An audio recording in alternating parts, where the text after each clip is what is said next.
মার্কিন প্রেসিডেন্ট নির্বাচনকে সামনে রেখে প্রধান দুই প্রার্থী কমলা হ্যারিস ও ডোনাল্ড ট্রাম্পের প্রথম মুখোমুখি বিতর্ক নিয়ে অনেকগুলো বিশ্লেষণ এসেছে। পাশাপাশি হয়েছে বিতর্কের উপর জনমত জরিপ। এই জরিপের বেশিরভাগেই কমলাকে বিজয়ী বলে উল্লেখ করা হয়েছে।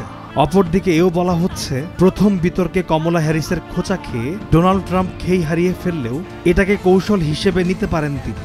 বিশেষত শেষ বিতর্কে কমলা হ্যারিসকে টপকে যাওয়ার জন্যই হয়তো ডোনাল্ড ট্রাম্প এমনটা করেছেন। এরই মধ্যে এই বিতর্ক নিয়ে কয়েকটি অনানুষ্ঠানিক জনমত জরিপের ফল প্রকাশ হয়েছে। রাজনৈতিক বিশ্লেষকেরাও এ নিয়ে নিজেদের মত দিচ্ছেন। জনমত জরিপ এবং রাজনৈতিক বিশ্লেষকদের বেশিরভাগেরই রায় হলো বিতর্কে কমলা হ্যারিসই জিতেছেন।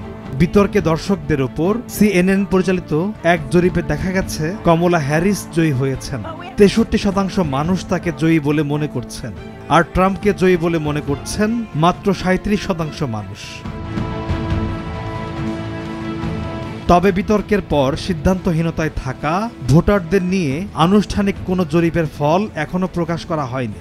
জরিপের ফল প্রকাশ হতে কয়েকদিন লেগে যেতে পারে, আর প্রার্থীরা কে কেমন করলেন তার উপর ভিত্তি করে ভোটারদের অনেকে তাদের সিদ্ধান্ত পাল্টে ফেলবেন কিনা তা নিশ্চিত নয়।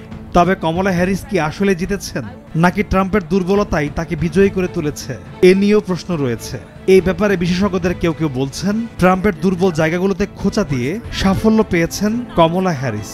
আবার কেউ কেউ বলছেন ট্রাম্পকে বিচলিত করে দেওয়ার কৌশল প্রয়োগ করেছিলেন কমলা হ্যারিস, আর তা করতে গিয়ে তিনি ভোটারদেরকে নিজের নীতিমালা কি হবে সেই সম্পর্কেই খুব বেশি কিছু বলতে পারেননি। যুক্তরাষ্ট্রের এক রাজনৈতিক বিশ্লেষক বলেছেন যে কমলা বিতর্কে জিতেছেন এবং এমনি যে জিতে গেছেন এমনটা কিন্তু নয়। ট্রাম্প সম্পর্কে তার মত হলো রিপাবলিকান এই নেতা বিভিন্ন বিষয়ে নিজের অবস্থানে অটল থাকতে পারেননি। তিনি মনে করেন অবৈধ অভিবাসী এবং নারীদের গর্ভপাতের অধিকার নিয়ে আক্রমণাত্মক বক্তব্য না দিয়ে ট্রাম্পের উচিত ছিল প্রেসিডেন্ট হলে তার নীতিমালা কি হবে তা নিয়ে বলা। আরেক রাজনৈতিক বিশ্লেষক মনে করেন কমলা হ্যারিস বিতর্কে জিতেছেন কারণ তিনি ভালো করে জানতেন যে ঠিক কোন জায়গায় খোঁচা দিলে ট্রাম্প তার চিরাচরিত রূপে নিজেকে প্রকাশ করতে শুরু করবেন। কমলা হ্যারিস যা বলেন তা খুব কম সময়েই সত্য হয়। কমলা চান কথাগুলোকে দর্শকেরা আবেগ দিয়ে বিবেচনা করুক, যুক্তি দিয়ে নয়। তাই মঙ্গলবার রাতেও কমলা হ্যারিস একই কাজ করেছেন। তবে অন্যান্য বিশ্লেষকরা বলছেন কমলার খোঁচায় ট্রাম্প কাতর হওয়ার ভান করেছেন, এটা তার চিরাচরিত কৌশল। পরের বিতর্কে কমলা হ্যারিসকে টপকে যাওয়ার লক্ষ্যকে সামনে রেখেই নতুন কৌশলেই হয়তো অগ্রসর হচ্ছেন ডোনাল্ড ট্রাম্প। পলাশ খান, নিউজ ডেস্ক, ভোরের কাগজ।